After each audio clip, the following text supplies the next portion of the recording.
Would you spend $10,000 to make $15,000? Sure. Sure. But what if you would only make $5,000? No. All right. But the question is, how do you know what is what? Which is what we're going to talk about today on the Furlo Capital Real Estate Podcast, where we dive into the intricacies of passive real estate investing. And our mission is to equip people to invest wisely, especially when it comes to home renovations, so that together we can build our wealth while improving housing. I'm James, and this is my wife, Jessie. Well, it's not a home improvement, but I did just harvest this fall a bunch of grapes. A couple bunches. Oh my gosh. How many gallons of grape juice did you make? Okay, so let's see if we can do some quick math here. I did that big pot, math. like the steamer pot thingy. I filled that 4 times with juice. That's a lot. So I don't know how big that thing is. It's at least 2 gallons. Yeah. I mean, 2 to 3. You're probably, I think that's a 10-gallon container. That container is 10 gallons? Yeah. And you filled it halfway, right? Ish. Well, because I think if I remember correctly with the canning, it's like a 10, down, there's a 13. And then, so maybe halfway, so 5-ish gallons per I think you're around round. 15, probably. Dang, that's a lot of juice. There's a lot of juice. I froze some, gave some away, drank a lot of it. I think that was someone's brakes. Okay. I was like, oh, weird humming noise. Aliens have arrived. It's probably one of those electric cars, so they gotta have the weird sounds for it. Yeah. Cool. Anyways, that's an improvement in it improved our garden. I cleaned up the drinking status. Ooh, which is yeah. nice. Yeah. But I want to talk about home renovations because that's often a question that investors have, which is what improvements should you do, especially when you're doing a value add deal. And so I kind of want to give you as a passive investor just kind of here's what things to look for and to listen to when you hear plans to kind of help you with that gut check. Does this make sense? Sure. Or not? Because if they are saying like, oh yeah, we're totally going to do this thing that, I don't know, we're going to...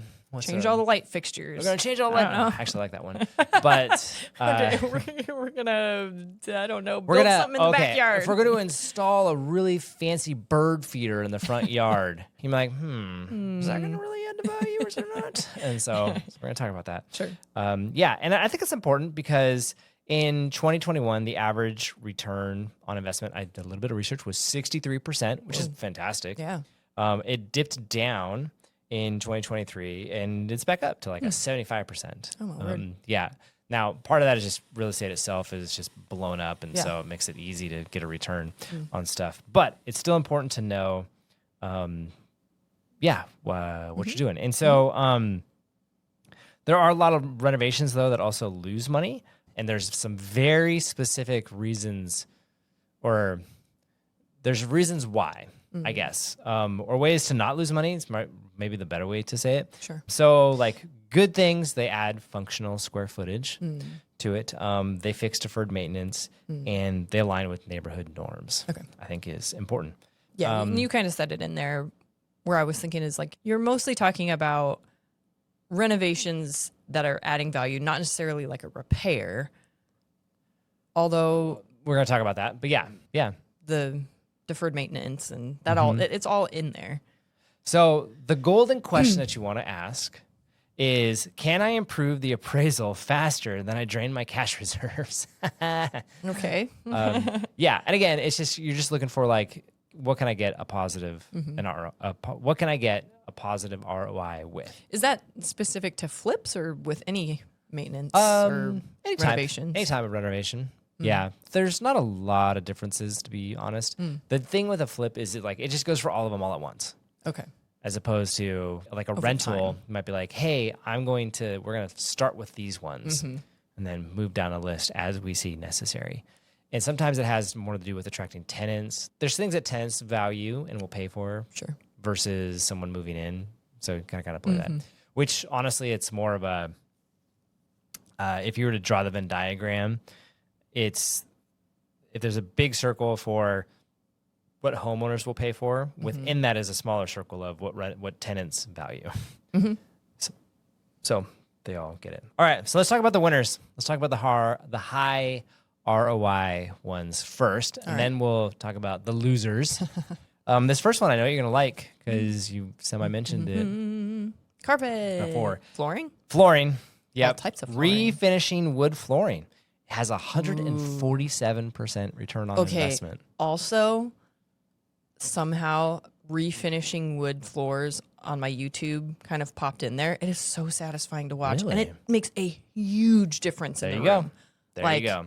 It's incredible. Yeah. Like the way that it opens up the space, it makes it like look brighter, fresher, newer. Like it's just like, what? Yeah. Oh man, you got me.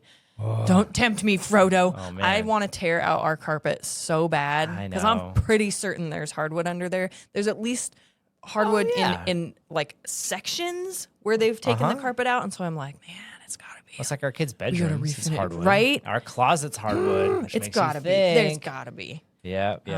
See, it's worth it. I know it's worth it, but we're not looking to sell this house, so it's a little just an expense. Mean, there's like different kinds of plus our dog slips and slides he all does over slip the and kitchen slide. floor. He likes the carpet. I know. Anyways, someday. It's all right. So that's the first one. Next one, garage door replacement. Really? Yeah, it's 103% return on investment. Huh. It's because it's an instant boost to curb appeal. Oh, yeah. Okay, I can see that. It's a huge, big wall. Yep. That everybody sees. Ours could definitely. Yeah, I could do some TLC. Yeah, garage door replacement for sure. Huh. I know when we had a house that we were managing, it had a funky garage door, and I was like, the tenant's very first thing, I'm like, can you fix this? Yep. Like, this is just hard to open and close. I was like, but you can do it. Like, yeah, but it's hard. I'm like, okay. So that's a big one. And then what are right here? The HVAC. Yeah, just modernizing updating that whole system. Yep. That's does that include like maximizing or getting efficient? What is the word for the pink stuff?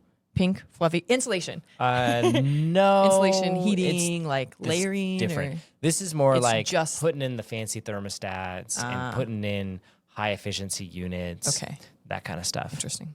Yeah. More of the actual HVAC stuff. Adding like the ductless systems. Mm-hmm. People seem to like those. I think they're super ugly, but other people like them. So, whatever. Yeah, I don't know. But yeah, there are other winners, other smart investments out there. I got 6 others for you. Adding some sort of siding, like a stone veneer siding. It's not as much. It's only like a 90% to maybe 100%. That one's weird to me. It's the whole curb appeal is shockingly high. Some other ones do make sense. Improving the entry door to like a steel entry door. Steel. Yeah, it's security. As opposed to wood? Is a big one. Yeah. Houses have steel doors? That seems like you would. It's kind of weird. Like the super business. High-end homes don't, but a lot of rentals do. Interesting. Almost every single one of my rentals does. I just have never paid attention to that, but yeah. Okay. It's a security thing, and it helps with insulation and I guess things that like makes that. Sense. So, are we gonna get a steel door at some point? No, that seems weird.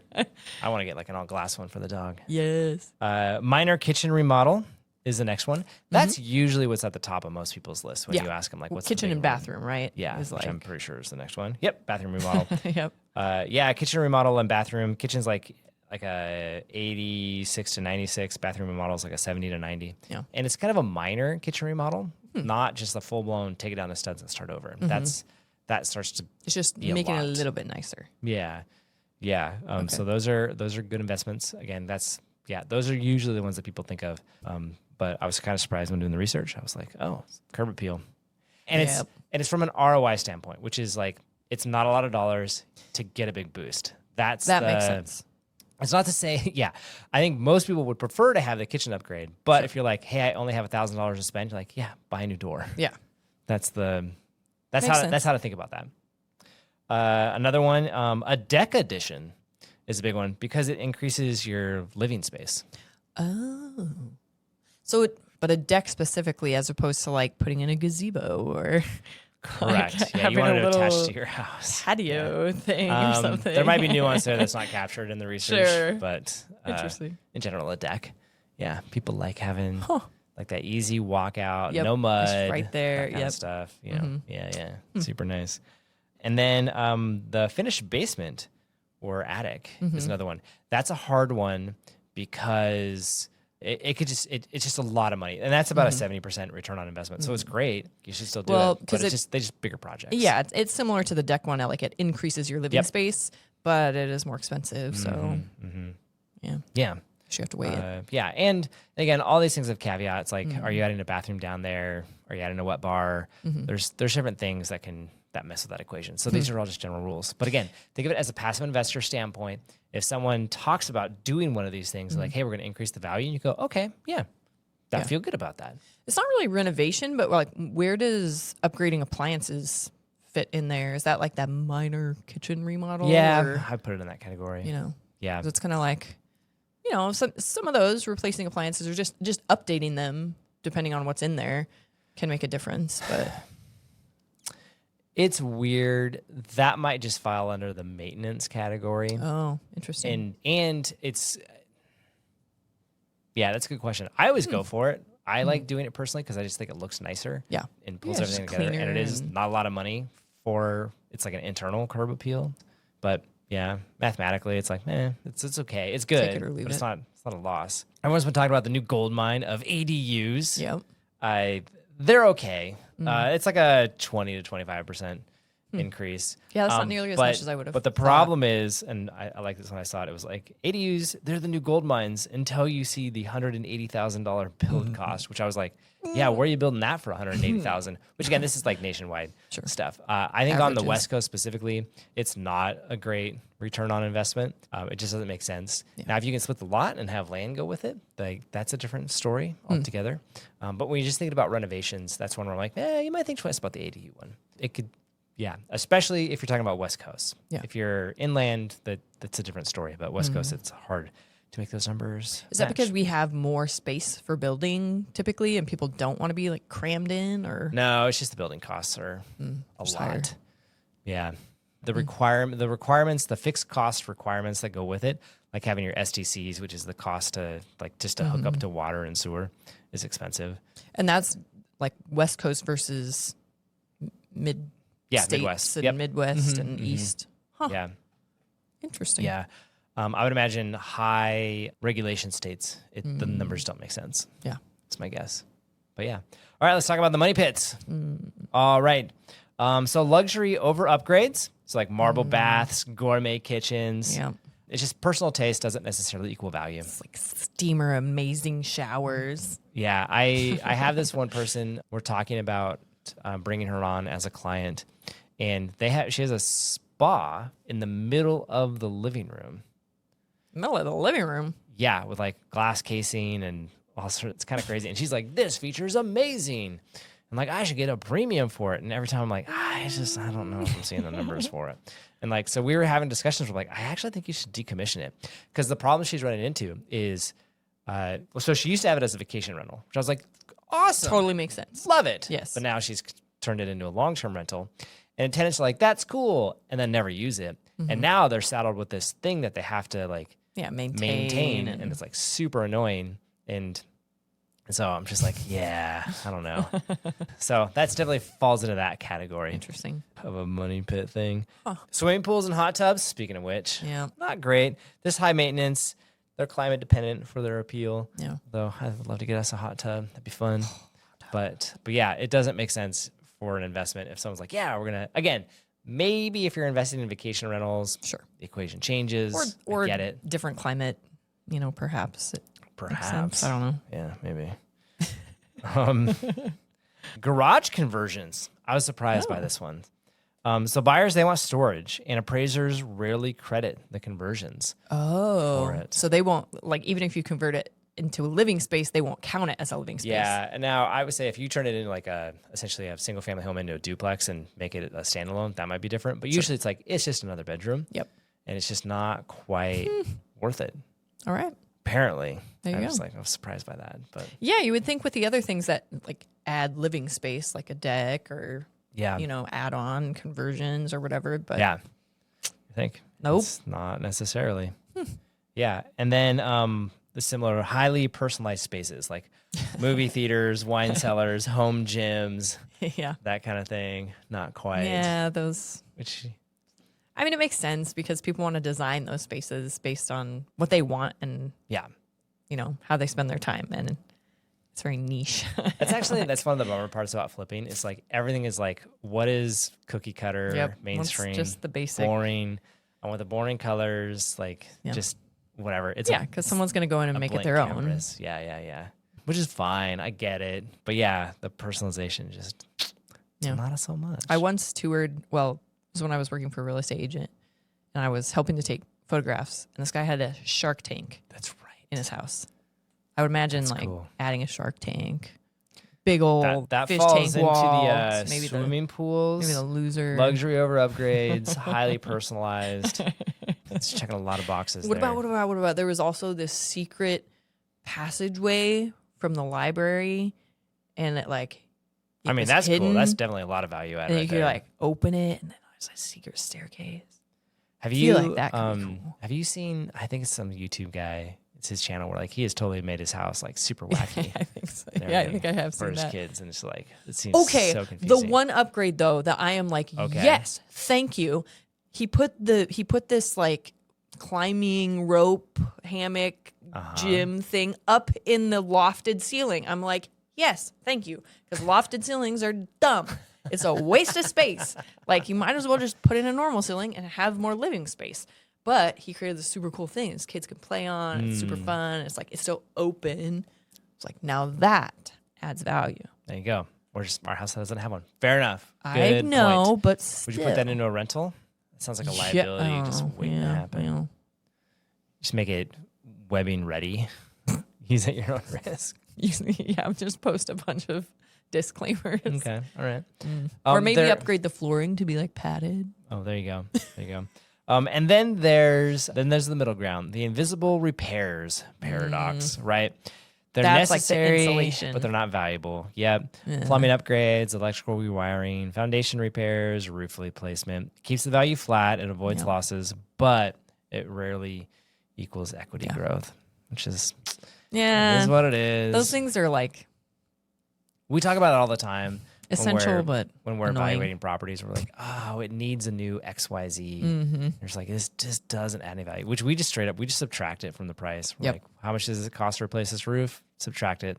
Because you're going to have to do it, and it doesn't, Yep. Yeah. People, it's almost like those things that people just assume it's going to have. Of course it's going to have a nice roof. And it's or more this is definitely something people don't want to mess with. Sure. And so you're let's take that out. Yep. Yeah, totally. So here's your return on investment formula to remember. So when you're looking at deals and people are talking about their construction plans, here's what to think about. Mm-hmm. Number one, functionality. Does it add usable space? Mm-hmm. That's important. If it does that, awesome. Visibility. Is the improvement obvious? That's part of the curb appeal. That's also gets you into the kitchen and bathroom side of things. That gets you away from the maintenance things like foundation repair.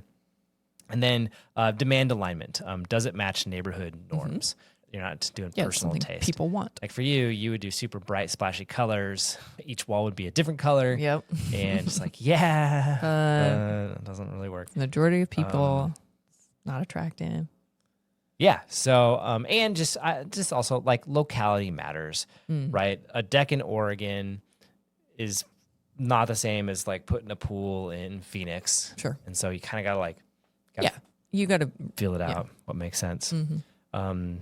So my final question that you should to ask, again, is, profit or preference, right? That's kind of some of the decisions you have to make there. And like I said, that's especially on the flip side, oftentimes we're choosing the profit piece of it. Yep. So before you renovate, you want to look at some local comps.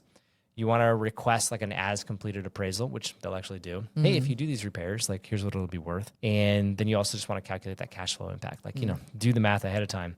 And especially for rentals, you want to ask yourself, will this raise rents, reduce vacancy, or increase the resale multiple? Mm-hmm. And if not, it's decoration. Yeah. Probably shouldn't do it. Yeah, because one builds wealth, the other builds nostalgia. Yeah. So those are just active questions that you want to ask that I think most people are I know to ask it, but it's just good to really keep it in mind. So anyways, those are the things that, again, as a passive investor, you want to be looking at those areas and asking those questions. That's good. Cool. Well, that's what I thought so too. Cool. Awesome. So if you also want to learn about the kind of projects that we're doing, which a lot of them do involve doing big renovations and things like that, you can learn more about that at furlo.com. And we have very clear ways in which you can also partner with us while we're doing it. So with that, thanks for listening. Have a great day.